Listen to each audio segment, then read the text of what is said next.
High বন্ধুরা, এই দেখো আমরা চলে এসেছি।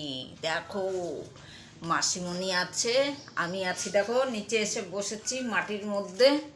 এই দেখো কে কে চা খাবে চলে আসো। বসে চা খাচ্ছি, বুঝেছো? তুমি তো অফসাইড হয়ে যাচ্ছ। দেখো সবসময় তো আমাকে দেখে, মাসিমণিকে দেখে না? না মাসিমণিকে দেখে না। তাহলে দেখতে থাকো। বুঝেছো বন্ধুরা, আজকে আমার জন্মদিন। তোমাদেরকে বললাম কিচ্ছু হবে না, সরস্বতী পুজো, কি খাবো তাও জানি না।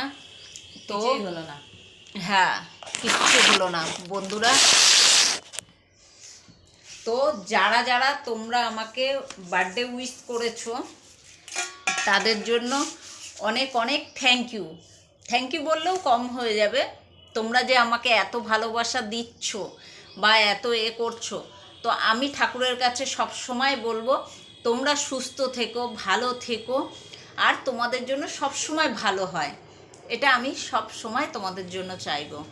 কেননা তোমরা আমাকে সাপোর্ট করছো, তোমরা আমার পাশে থাকছো, আর তোমরা ছাড়া আমি কিন্তু অসম্পূর্ণ থাকবো। ঠিক আছে বন্ধুরা, এরকমভাবেই পাশে থাকতে হবে, সাপোর্ট করতে হবে, তবেই ভালো লাগবে বল। তবেই ভালো লাগবে, মাসিমণি বলছে।